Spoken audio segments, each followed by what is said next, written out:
Current data shows that it takes between 2,000 and 2,500 calls annually for an ambulance service to break even on costs. But for most rural towns in Maine, calls only average about a quarter of that. Joy Hollowell has been covering Maine's EMS crisis this week as part of WABI Investigates continued coverage. She joins us now with part 3 of her special report.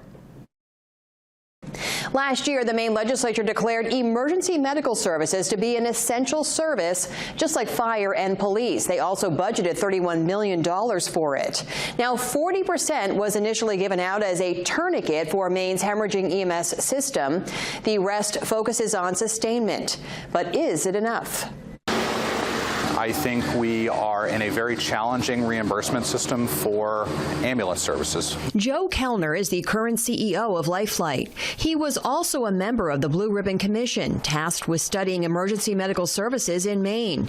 They determined $70 million was needed each year for the next 5 years, and just for EMS transport services. By design, the rates that government payers pay, that's Medicare and Medicaid, goes up less than inflation year over year. It's actually written into the law that way, that it goes up less than inflation.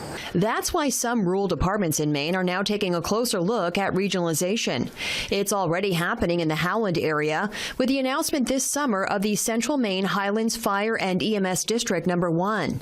Regionalization also has the support of the state. Yes, and please do. The director of Maine EMS says collaboration is not only encouraged, it's eligible for the $31 million in state funding. The first phase of payouts ended in May. We administered $10.85 million, the original $12 million in that pool, to almost 200 agencies of our 271 licensed agencies across the state of Maine. But some argue the nearly 50-step application process is too arduous for already strapped departments. Others, like Down East EMS, note while the requests were due in December, we never seen our payment until the middle of June.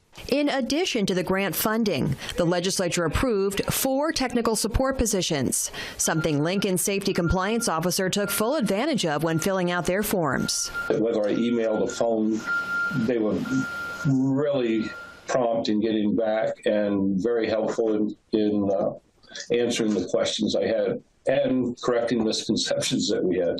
Last month, the Maine EMS Rules Board Committee met again to determine how the remaining $19 million will be distributed.